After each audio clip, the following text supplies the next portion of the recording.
ಈ ಬಾರ್ಡರ್ಗಳಲ್ಲೇ ಒಂದು ಹೆಚ್ಚು ಕಡಿಮೆ ಅನೇಕ ಹಳ್ಳಿಗಳಲ್ಲಿ, ಮಹಾರಾಷ್ಟ್ರದ ಹಳ್ಳಿಗಳಲ್ಲಿ ಕನ್ನಡದ ಅಲ್ಲಿ ಶಾಲೆಗಳನ್ನು ಮುಚ್ಚುವಂಥ ಒಂದು ಪ್ರಯತ್ನ ನಡೆದಂತೇಳಿ ಸುದ್ದಿಗಳು ಬರ್ತಾ ಇದ್ದಾವ, ಬಂದಿದ್ದಾವ.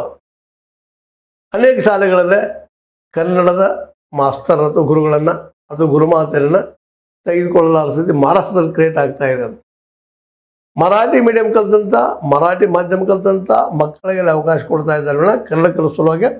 ಕನ್ನಡ ಶಾಲೆಗಳಲ್ಲೇ, ಮಹಾರಾಷ್ಟ್ರದ ಕನ್ನಡದ ಶಾಲೆಗಳಲ್ಲೇ ಕನ್ನಡಿಗರನ್ನ, ಅಲ್ಲಿಯ ಕನ್ನಡಿಗರನ್ನ ಅಪಾಯಿಂಟ್ಮೆಂಟ್ ಮಾಡ್ತಾ ಇಲ್ಲ. ಅಲ್ಲಿ ಭೇಟಿ ಆದಂಥ ಮಕ್ಕಳಿರಲಿ ಮತ್ತಿರಲಿ ಅವ್ರಿಗೆ ಅವಕಾಶ ಕೊಡ್ತಾ ಇಲ್ಲ ಅನ್ನೋಂಥ ಆರೋಪ ಕೇಳಿ ಬರ್ತಾ ಇದೆ.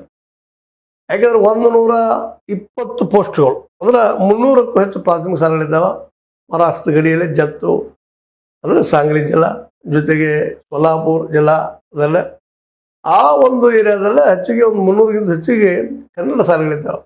ಕನ್ನಡ ಪ್ರೀತಿ ಮಾಡೋ ಜನ ಇದ್ದಾರೆ ಹಳ್ಳಿಗಳಲ್ಲೇ, ಅಲ್ಲಿಯ ಒಂದು ಹೋಬಳಿಗಳಲ್ಲೇ ಅಥವಾ ಒಂದು ಅಲ್ಲಿಯ ಊರುಗಳಲ್ಲೇ ಇದ್ದಾರೆ ಕನ್ನಡ ಕಲಿಯುವಂಥವ್ರು. ಅವುಗಳನ್ನು ಈಗ ಅಲ್ಲಿ ಏನು ಮಾಡ್ತಾ ಇದ್ದಾರಪ್ಪ ಅಂದ್ರೆ, ಅಲ್ಲಿಯೂ ಕನ್ನಡ ಶಾಲೆಗಳನ್ನು ನಿಧಾನಕ್ಕೆ ಮುಚ್ಚುತ್ತಾ ಅಲ್ಲಿ ಮರಾಠಿ ಮಾಸ್ತರ್ಗಳನ್ನು ಅಥವಾ ಮರಾಠಿ ಮಾಸ್ತರ್ ಮೇಸ್ಟ್ರನ್ನು ಹಾಕ್ತಾ ಇಲ್ಲೇ ಕನ್ನಡವನ್ನು ಪೂರ್ತಿಯಾಗಿ ಕಿತ್ತು ಹಾಕುವಂಥ ಒಂದು ಪ್ರಯತ್ನ ನಡೆದದ ಅಂತೇಳಿ ನಮಗೆ ವರದಿಗಳು ಬರ್ತಾ ಇದ್ದಾವೆ. ಅಲ್ಲಿ ಜನ, ಅಲ್ಲಿಯ ಜತ್ತದ ಕನ್ನಡದ ಹೋರಾಟಗಾರರಾದಂಥ ಮಲ್ಲೇಶಪ್ಪ ತೇಲಿ ಅಂತವರು ಹೋರಾಟ ಮುಂದುವರಿಸಿದವರು. ಕನ್ನಡ ಉಳಿವಿಗಾಗಿ, ಮಹಾರಾಷ್ಟ್ರದಲ್ಲಿ ಕನ್ನಡಿಗಾಗಿ ಒಂದು ಶಕ್ತಿ ತುಂಬು ಕೆಲಸವನ್ನು ಮಾಡ್ತಾ ಬಂದಿದ್ದಾರೆ. ಅವ್ರ ಜೊತೆಗೆ ಅನೇಕರಿದ್ದಾರೆ. ಅಲ್ಲೇ ಬಾರ್ಡರ್ ಏರಿಯಾದಲ್ಲಿ ಅನೇಕ ಜನ ಒಂದು ಸಂಪರ್ಕ ಇಟ್ಕೊಂಡು ಹೋಗಿ ಅಲ್ಲಿ ಜನ ಇಲ್ಲಿ ಜನ ಅಲ್ಲೇ ಈ ಕನ್ನಡ ಮತ್ತು ಮರಾಠಿ ಎರಡೂ ಉಳಿಯುವಂಥ ಕೆಲಸವನ್ನು ಮಾಡ್ತಾ ಇದ್ದಾರೆ.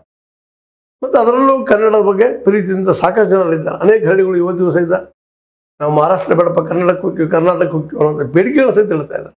ಅದರಲ್ಲೂ ನಡುವೆ ನೀವು ಕೇಳಿರ್ಬೋದು, ಈ ಗ್ಯಾರಂಟಿಯಿಂದಾಗಿ ಅನೇಕ ಮಹಾರಾಷ್ಟ್ರದ ಗಡಿ ಏನು ಹಳ್ಳಿಗಳಿದ್ದಾವೆ, ಊರುಗಳಿದ್ದಾವೆ, ಅಲ್ಲಿ ಜನ ನಮ್ಮನ್ನು ನೀವು ಕರ್ನಾಟಕ ತೆಗೆದುಕೊಡ್ರಿ ಅಂತೇಳಿ ಕಾಗವಾಡ ಸುತ್ತಮುತ್ತ, ಅಥಣಿ ಸುತ್ತಮುತ್ತ ಇರುತ್ತೆ ಅಂತ ಅನೇಕ ಜನ ಕರ್ನಾಟಕ ನಾವು ಬರ್ತಾ ಇದ್ದೀವಿ, ಯಾಕೆ ಗ್ಯಾರಂಟಿ ಅದ, ನಾವು ಬದುಕಲಿಕ್ಕೆ ಸಾಧ್ಯ ಆಗ್ತದೆ ಅಂತ ಬೇಡಿಕೆ ಇಟ್ಟಿದ್ದನ್ನು ನಾವು ನೋಡಿದ್ದೀವಿ. ಈಗಾಗಲೇ ಅಂಥ ಬೇಡಿಕೆ ಇದ್ದಂಥ ಸಾಕಷ್ಟು ಇದ್ದಾರೆ. ಅಂಥ ಬೇಡಿಕೆಗಳು ಮನಸ್ತಾನೆ ಇರ್ತಿರ್ತಾರೆ.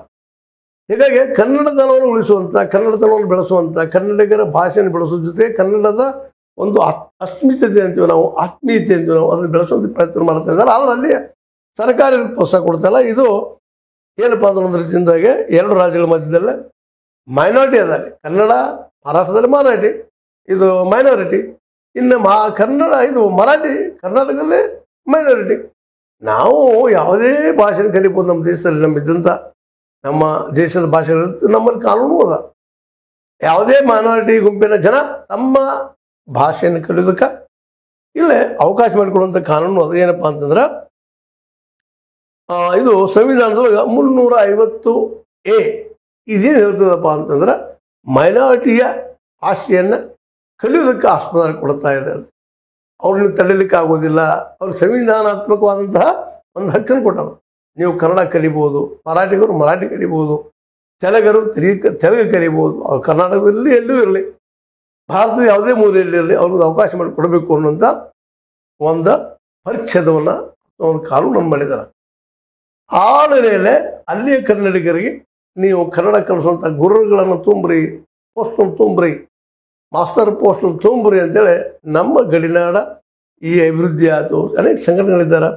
ಅದರಲ್ಲೂ ಮುಖ್ಯವಾಗಿ ಜಿಲ್ಲಾ ಕನ್ನಡ ಸಂಘಟನೆಗಳ ಕ್ರಿಯಾ ಸಮಿತಿ ಬೆಳಗಾವಿಯ ಅಶೋಕ್ ಚಂದ್ರಿಗವರಾಗಿರ್ಬೋದು, ಕನ್ನಡ ಹೋರಾಟಗಾರ ಜತ್ತದವರು ಮಲ್ಲೇಶಪ್ಪ ತೇಲಿಯವರಾಗಿರ್ಬೋದು, ಮುಂದೆ ಜತ್ತಲ್ಲಿ ಕನ್ನಡ, ಜತ್ತ ತಾಲೂಕಲ್ಲಿ ಕನ್ನಡ ಹೆಚ್ಚೋದ್ರಿಂದ ಅಲ್ಲಿ ಶಾಸಕರು ಸಹಿತ ಕನ್ನಡದ ಪರ ಒಂದು ಒಳ್ಳೆಯ ಭಾವನೆಯನ್ನು ಹೊಂದಿದ್ದಾರೆ. ನಮ್ಮ ವಿಕ್ರಮ್ ಸಾವಂತ್ ಅವರು ಸ್ಪಷ್ಟ ಹೇಳ್ತಾ ಇದ್ದಾರೆ, ಕನ್ನಡ ಶಾಲೆಯಲ್ಲಿರುವ ಮಕ್ಕಳಿಗೆ ಮರಾಠಿ ಶಿಕ್ಷಕರು ಹೇಗೆ ಕಲಿಸಲು ಸಾಧ್ಯ, ಕಲಿಸೋಕ್ಕಾಗ್ತದೇನು? ಈ ಒಂದು ಕನ್ನಡ ಶಾಲೆಗಳಿಗೆ ಮರಾಠಿ ಶಿಕ್ಷಕರು ಸಾಧ್ಯ ಇಲ್ಲ. ಇದರಿಂದ ಕನ್ನಡ ಮಕ್ಕಳ ಕಲಿಕೆ ಮೇಲೆ ವ್ಯತಿರಿಕ್ತ ಪರಿಣಾಮ ಆಗುತ್ತದೆ ಅನ್ನುವಂಥ. ಮತ್ತು ಅಷ್ಟೇ ಅಲ್ಲ, ಮುಂದುವರೆದು ಹೇಳ್ತಾರೆ ಅವರು, ಇಂಥ ಒಂದು ಮನಸ್ಥಿತಿಗೆ ನಾನು ವಿರೋಧದ ಅನ್ನುವಂಥ ಮಾತನ್ನು ತಾಲೂಕಿನ ಜತ್ತದ ಶಾಸಕರು ಹೇಳ್ತಾ ಇದ್ದಾರೆ. ಈ ಒಂದು ವಿಕ್ರಮ್ ಸಾವಂತ್ ಅವರು ನಿಜವಾಗಿಯೂ ಒಳ್ಳೆಯ ಮಾತನ್ನು ಮಾತಾಡಿದ್ದಾರೆ. ಕನ್ನಡ ಮತ್ತು ಮರಾಠಿ ಎರಡು ಜೀವ ಅಂತ ಹೇಳ್ತಾ ಇದ್ದಾರೆ. ಹೌದು, ನಿಜವಾಗಿ ಗಡಿನಾಡಿನಲ್ಲಿದ್ದಂಥವ್ರಿಗೆ ಎರಡೂ ಭಾಷೆಗಳು ಜೀವಗಳನ್ನು ಎಲ್ಲರೂ ಕೂಡಿ ಹೋಗುವಂಥ, ಎಲ್ಲರೂ ಭಾಷೆ ಉಳಿಸುವಂಥ, ಎಲ್ಲರಿಗೂ ಬದುಕ ಕೊಡುವಂಥ, ಎಲ್ಲರಿಗೂ ಉದ್ಯೋಗ ಕೊಡುವಂಥ ಒಂದು ವಾತಾವರಣ ಬೆಳಿಬೇಕಾಗಿದೆ.